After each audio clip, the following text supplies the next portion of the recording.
gur míle maith go John agus Steve Galéir Madden. No pressure whatsoever here this morning. So it is truly my pleasure to be invited along to share some of the headlines of the research that I've been involved in over the past while. Just a word of caution before I start. This will truly be a roller coaster, a spin on a roller coaster through the century. And just to reassure you also that there will be time, as Joe said this morning, when we have a formal launch in early 2023 to engage in all of the issues that have arisen over the century in more depth. Without further ado, I'm going to try and beat the clock. And I know I'm from Kerry, and I know I should be at home here in Croke Park this morning, but nonetheless, I know, I just thought I'd get that in. Nonetheless, this is a challenge, so I'm going to stop and I'm going to start. So during this brief whistle-stop tour, really, these are the areas of foci that hopefully we will get through. A little bit about background and context. I was awarded the tender in June 2021 by the National Council for Special Education, and rather than isolate special education from the broader education landscape, I proposed to document the progression of special education over the past century as a particular element of the overall development of the Irish education system. As you might imagine, multiple and interrelated pieces comprise the final jigsaw of the century that has emerged. For the purposes of the presentation, I am going to focus on three themes that have been particularly powerful forces throughout the century and to which we owe a great debt of gratitude for the system we have today. These are parents, an evolving rights perspective that Joe mentioned in his opening address this morning, and the teaching profession. I have left the other themes blank deliberately, and we will have an opportunity, hopefully, to discuss these and much more at the launch of the publication in 2023. On the slide, many of you will recognise Cathy Sinnott and her son Jamie. The second photograph here is Sean MacBride in Rome in 1950, when the European Convention on Human Rights opened for signature and subsequently signed by Ireland in 1953. Article 2 of Protocol Number 1 unambiguously states that no person shall be denied the right to education. And this is a theme that continued right through the century. And finally, we have the INTO's Irish School Weekly reporting on the Tramore Congress in 1952, where a paper titled The Backward Child was presented by Reverend Peter Dempsey, who was Professor of Psychology at University College Cork. And Reverend Dempsey noted back then that children who are so different qualitatively from ordinary children required a special curriculum, special class and special methods of instruction. The methodological approach that was adopted comprised four distinct but interrelated strands. At this point, I'm only going to reference strand 1 and strand 3. Dr. Padraig O'Donovan agreed to accept the invitation to adopt the role of learning partner to support me in fulfilling the requirements of the tender. The appointment of a critical friend or critical colleague to support research in education was first proposed by Stenhouse in 1975 and reconceptualised in 2021 by McNiff as a learning partner. Padraig unfortunately couldn't be with us today, but I really want to note that his extensive experience and expertise in the historical development of the education system in Ireland has greatly enriched the process.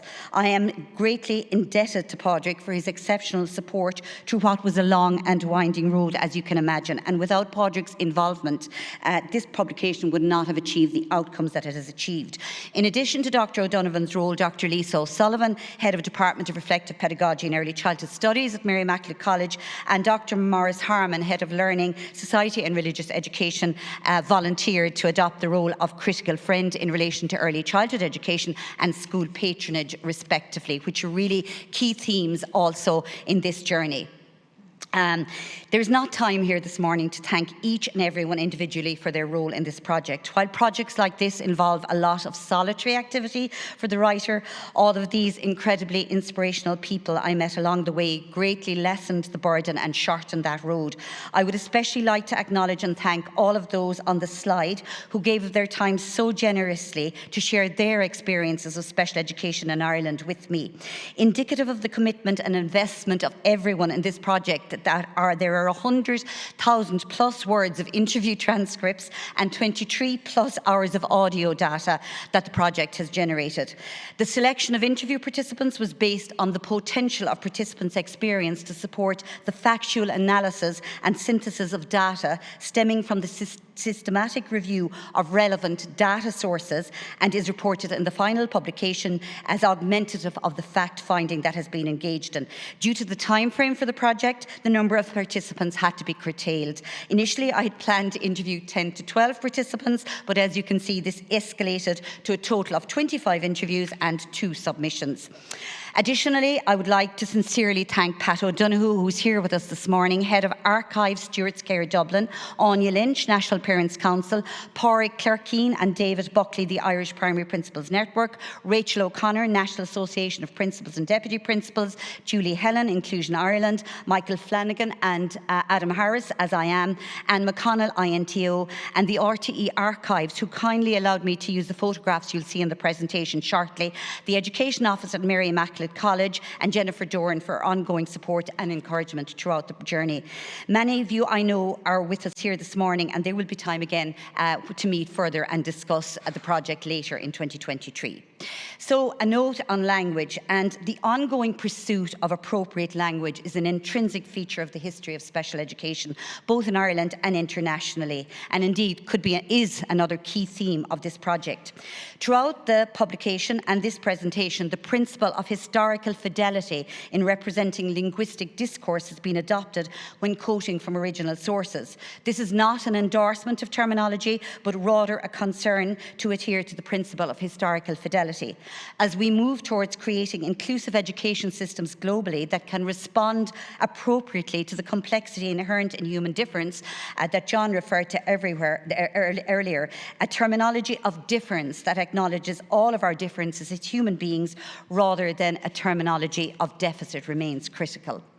In relation to the title, I suppose it's really important to say that being wise about the policies and decisions of the past is easy, and hindsight is indeed an exact science. So constructing a depiction of the past inevitably requires a selection and a reduction process, and therefore the story presented is inseparable from this selection and reduction process.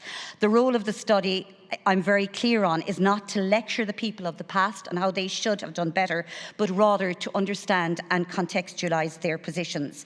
Taking the time limitation of the project into consideration, the study does cast considerable light on many aspects of special education in Ireland over a long period. So in the following number of slides, I'm going to take you through the sections of the book which are presented chronologically.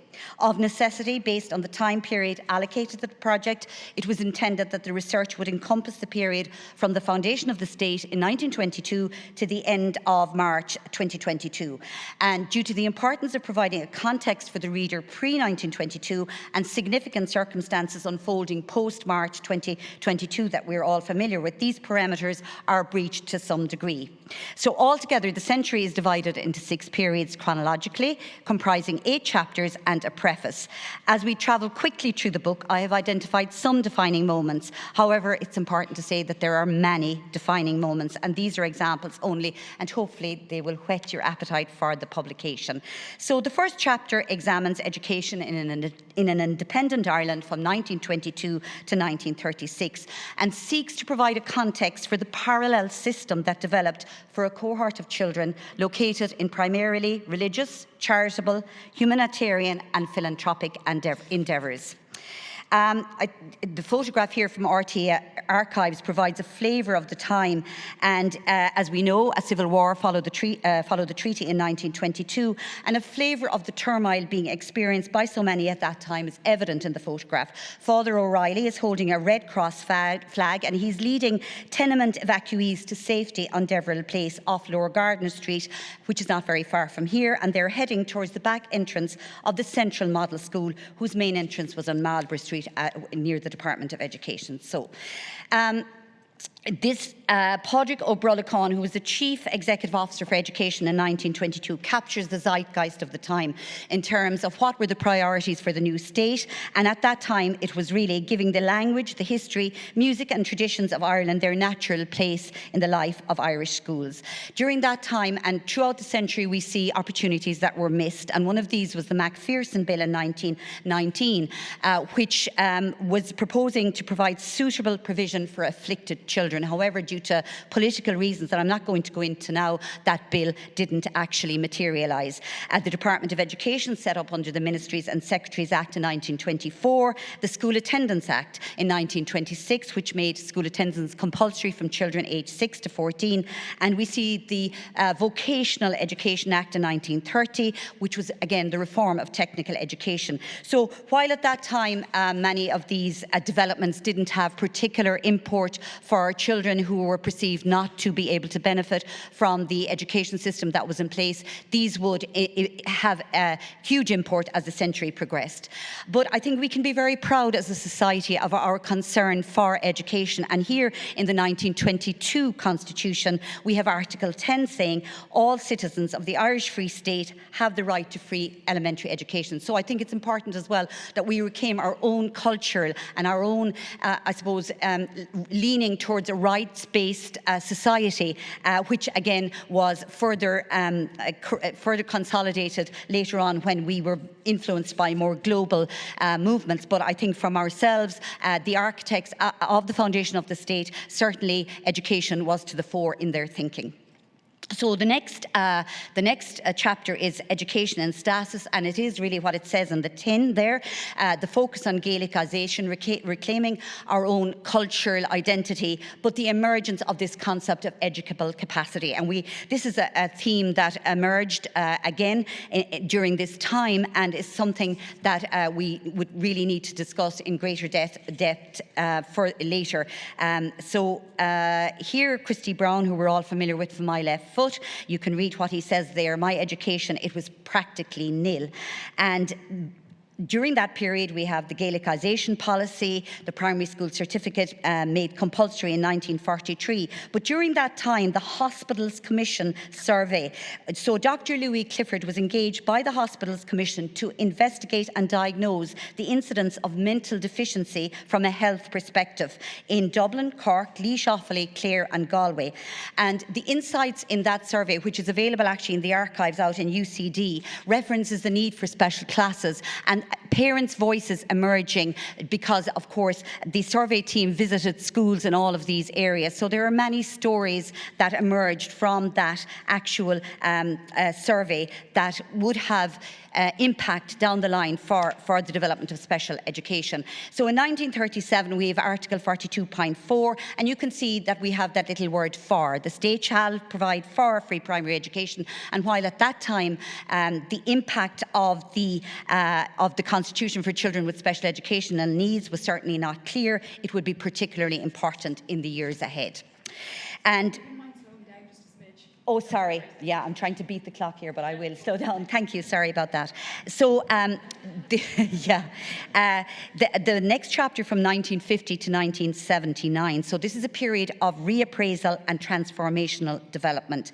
And during this time, Ireland increasingly became influenced from global influences, the American Civil Rights Movement, the emerging European Economic Community established in 1957, and which Ireland joined in 1973, and John F. Kennedy's election to president. And we're all familiar again with this photograph, again on O'Connell Street, not far from here, of John F. Kennedy's visit to Ireland. This photograph was taken on the 15th of September 1971, and the teacher is working with two children in St. Mary's School for visually impaired on Dublin's Marion Road. The teacher is helping one girl sort through small wooden blocks, while the second girl is sorting through items in a metal tray. So we can see the influence of the teaching profession through the century. The Inspectorate have had a key role in the development of special education, and here Tomás A. O'Quillinan, who was really a pioneer in the whole area of special education, and in 1968 we see that in Ireland, the term special education has become an increasingly familiar one to teachers and others interested in education in Ireland. And while again you can see that the economy is going to impact hugely on what provision is available, and all of the Commission and the problem of the mentally handicapped in 1960, the Commission of Inquiry on Mental Handicap in 1965, all of these developments were going to have an impact on how special education would develop and get us to really where we are today. Really importantly at that point was in 1955 the only option available to Brian Farrell from Gigginstown, County Westmeath, who had Down syndrome, was institutionalised residential care. And his mother Patricia placed an ad in the Irish Times on the 2nd of June 1955 to elicit interest in forming an association for parents of mentally backward children. The response to Patricia's plea was remarkable and led to the establishment of St. Michael's House. So we see the role of parents as pivotal in shaping the system that we have today. Again, onto the economic crisis and education cutbacks, and this was a period when I was teaching, and I remember it very well, and I remember the impact at that time of the economic cutbacks on education, and of course it would have an impact on special education also. Paud McGee there simply very states that 1980s were not a good time for special education in Ireland, and as we know, Paud McGee was a former Director of Special Education at St. Patrick's College in Dublin and an inspirational leader in the field. And however, during this time of severe economic cutbacks, we still have a concern to provide for children, and you can see all of the reports that were being compiled at the time, and critically the United Nations Convention on the Rights of the Child in 1989. And from 1990 to 2004, we have a special education evolution. And Ernest Cantillon, the solicitor who led the O'Donoghue case and the Sinnott case, noted that I've been a solicitor in practice for over 40 years, and in the latter part of the 80s and the early 90s, I was consulted by parents of children with disabilities of varying degrees who were unable to get education for their children. So while we see the Salamanca statement and we see the report of the Special Education Review Committee, we also see legislation and judicial intervention and the establishment of the National Council for Special Education in 2023. In this photograph from an article in the Irish Times is Patricia Flannery and her son Jamie. Jamie was 8 years old. He was described as severely mentally and physically handicapped and in need of constant care and attention. For 5 days a week, he was attending a special care unit, which was not recognised as a school, but was located on the grounds of recognised schools for mild and for moderate handicapped children. The unit was not staffed by teachers, but run under the aegis of the Regent's Health Board and depended on people doing FOSS courses to remain operational. A voluntary organiser for mentally handicapped children explained that transport to the unit was paid for by fundraising efforts and noted that the children here are not deemed to be educable, so they have no rights as far as education is concerned, and they have no right to a teacher or to free transport. If they are severe and profound, they are not entitled to a teacher. So this is a report in the Irish Times in 1991, and here we have Mary O'Donoghue, who was the mother of Paul O'Donoghue in the famous O'Donoghue case, and that Ernest Cantillon referred to there in his comment, and we have Cathy Sinnott and her son Jamie. And finally, we are building an inclusive education system from 2005 to 2022.